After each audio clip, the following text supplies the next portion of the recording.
Right, guys. This is Thomas Sowell. Black culture keeps blacks down. This is why. Let's jump in. They grew up with was not the culture in which black kids grew up in America today.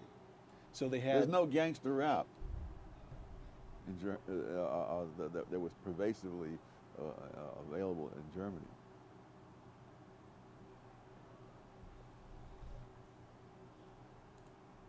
It's not being black. It is a way of life. Unfortunately, the way of life is being celebrated not only in rap music, but among the intelligentsia. It's a way of life that leads to a lot of very big problems for most people. Thomas Sowell. I mean, Damn. the average of black kid today, I think, is probably better off, certainly materially, than say Ben Carson was when he was growing up. Ben Carson, the famous Black surgeon neurosurgeon. at Johns Hopkins, Right, right. who is immensely accomplished in every way. Yes. Right. I would say that certainly the black kids who are growing up today have a higher material standard of living than I had. The difference was that the schools were good when I came along. They were especially good in New York at that time, hard as that is to believe.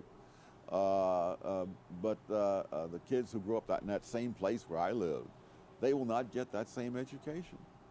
Now that can be blamed on somebody, but it has very little to do with what happened 100 or 200 years ago.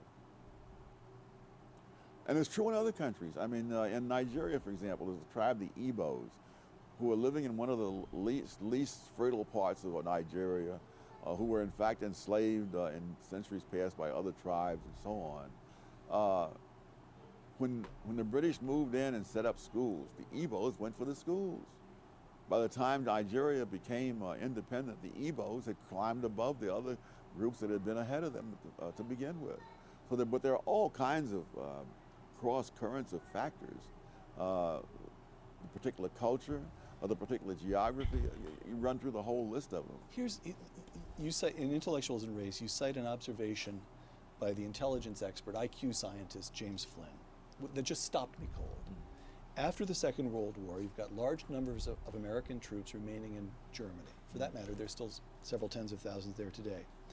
And both black and white American soldiers had children with German women. And Flynn discovered that those children growing up in Germany showed no IQ differences at all. Wow, that's interesting. That is very interesting. Why? The black kids and the white kids, the same. Quoting Intellectuals and Race, Professor Flynn concluded that the reason was that the offspring of black soldiers in Germany, and now you're quoting Professor Flynn, grew up in a nation with no black subculture, close quote. Which means what? Which means they experienced exactly the same expectations. Is this the... No, the expectations are external. The culture in which they grew up was not the culture in which black kids grew up in America today. So they had... There's no gangster rap that was pervasively available in Germany. So the subculture is a big problem. So basically giving a little bit of that leeway for that subculture can lead to a cultural, how can I put this? More like a cultural decline or appeasement. So here's what I'm getting. There is something about black subculture in America today that holds African Americans themselves back. Yes. In fact, I went into this in a previous book on which about black rednecks and white liberals, because that same subculture. Let's talk about two of your books here. Go ahead. Because that very same subculture held whites in the South back as well. That in the time this mental testing in the First World War turned up, among other things, the fact that whites from various 4 or 5 southern states scored lower on the mental test than blacks from 4 or 5 northern states. And so it really was a question of the subculture that was there, which was a handicap to both. All right. And so whose job is it to say... He really wants to get in. Him He wants to get in so bad, man. But he's just trying to keep it very nice and cordial. Wrong subculture, folks. You're harming yourselves. Well, I would think in an ideal world that intellectuals might take on that task, but the world that we live in, I've noticed, is not ideal. Hmm. What is to be done? Take a look at President Lyndon Johnson speaking at Howard University in 1965. Oh, yes. But freedom is not enough. You do not wipe away the scars of centuries by saying now, you are free to go where you want and do as you desire and choose the leaders you please. You do not take a person who for years has been hobbled by chains and liberate him, bringing up to the starting line of a race, and then say, you are free to compete with all the others, and still justly believe that you have been completely fair. It's pathetic. It's not a question of, there's no you who has the control to be completely fair or completely unfair. I mean, the circumstances are, so someone once criticized the mental tests on grounds that the tests were unfair. And I think it was David Reisman who said, the tests are not unfair. Life is unfair, and the tests are measuring the results. But who has control of life? Who has control of the past? Who has control of the culture that people have in the present, which they've inherited from the past? So Lyndon Johnson, in fact, although good liberal that he was, at least in regard, Lyndon Johnson had a complicated career and changed positions on issues many times, but good liberal though he was at that moment, he was in fact engaging in a breathtaking arrogance. Yeah.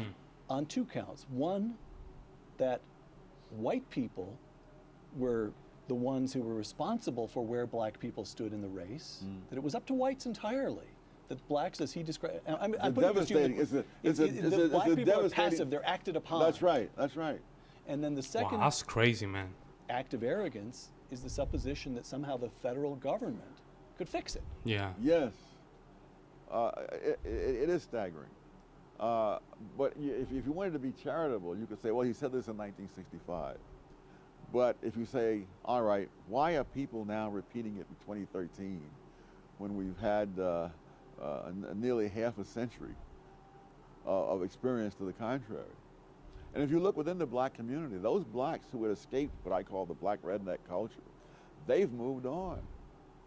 So, but it's the culture the different parts of the black community had. They were different. Daniel Patrick Moynihan, in his famous 1965 report entitled "The Negro Family: The Case for National Action," close quote. Longish quotation, but it gets to something, I believe.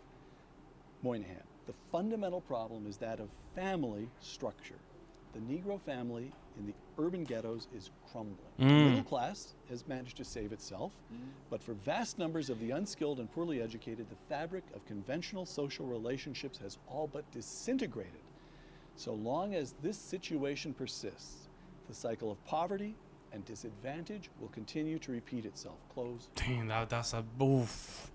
That was 2013. 11 years passed since they discussed this. My goodness, Lord. It's just to show you, man, it's culture.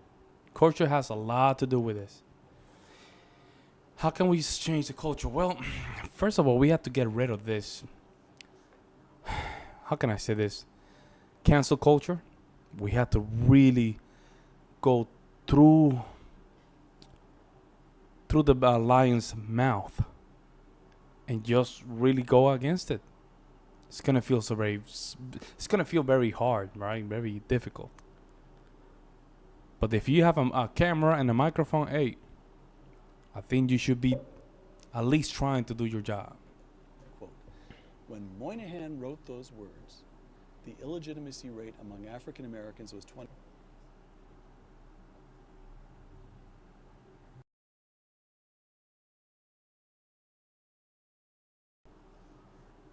Today, the illegitimacy rate among white Americans whites Mm. is 36%. Wow. Among Hispanics, more than 50%. Wow. And among African Americans, more than 70%. Oh my goodness, Lord, bro. Almost. Oh my God. Almost 100%. Wow. I didn't know those numbers. Even in white is high. 30% is high, though. Folks, 30% is very high. Aside from throwing up your hands in despair, what is to be done? The first thing to be done is to understand that this was a result of policies begun in the 1960s. This is not a legacy of what happened 100 years before the 1960s. The breakdown of the black family is not a legacy of slavery. No, if you the classic study of this goes all the way back to the era of slavery, and they find that most black kids, even under slavery, had lived with two parents, and that was true all the way up until the 1960s. And so, if you really want to find out what has happened, what's changed, it has changed since the 1960s. And the fact that whites now have a higher rate of illegitimacy than blacks had when Moynihan wrote suggests that this is something that spreads out. But if you Yeah, look they mean that everybody's gonna suffer the consequences. at something else, if you look at those blacks, and look at black husband-wife families, the poverty rate among such families has been in single digits every year since 1994.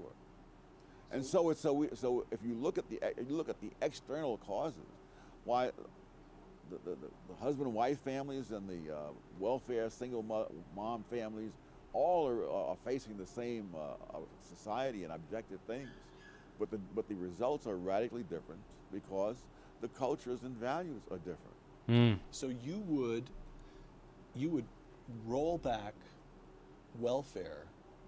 I guess that's the principal policy. So what would Tom Sowell do? One, you'd eliminate welfare, you'd reform welfare. What would you do? Roll it back, All right. And what about affirmative action? eliminate it. Just gone. Yeah. Colorblind. Dang it, Yeah. Thomas Sowell's man, he's so good, man. He's so good, though. Wow, he's so convinced of his ideas because he knows they work. He knows. All right. What prospect for that do you see? None. No At black, present. no black leader of any standing. I'm talking about a political leader as opposed to an intellectual such Right. as yourself. You've got, well, there's you, there's Walter Williams. Do you get the sense that there's a growing generation, a rising generation of African American intellectuals who say, enough of this, I'm with Tom Sowell? Well, I don't know if they'll go that far. There's no point. I would be asking a lot. There's no point being reckless. I think there are people like Shelby Steele and many others, Larry Elder, run through a long list. Larry There are more Elder, such very more good. such people now than there were, say, in the 1970s. But in terms of political leaders, all the incentives politically are for black leaders to blame More all government. problems in the black community on the larger society. And that enables them to take on the role of being the defender of the black community against enemies, which in turn creates the situation in which many blacks don't feel that anything that they do is going to help themselves unless it's done politically as a group. That there's no point. I mean, why would you, if you believe what they say, why would you want to knock yourself out in school knowing that the man is not going to let you get anywhere? One of the most pathetic things I heard in recent years was a young black man saying that, at one point he thought he would join the Air Force and become a pilot. And then he says he realized that the white man is not going to let a black man become a pilot. And he was saying this decades after the Tennessee Airmen had established their reputation in combat in Europe. Wow. But the hopelessness is one of the big products of the race industry. that you have no chance. I remember giving a talk at Marquette, and at the end of the talk, among the questions that was asked, a young black man got up and he said, "Even though I am graduating from Marquette University, what hope is there for me?" And having gone through college when I was in the 50s, I don't remember any blacks saying that in the 1950s. Wow. I mean, there was a lot more obstacles to overcome than there were when this guy is graduating Wow. from Marquette. But you have to produce that kind of feeling in order to serve the interests of those in the race industry. Final That's question. crazy.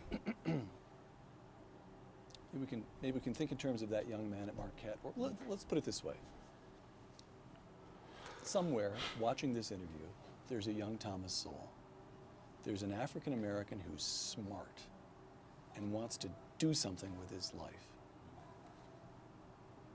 It seems to me we've already got one piece of advice you'd offer to him is stay away from the races industry. Stay away from the what advice race hustlers. What advice would you give a young Thomas Sowell?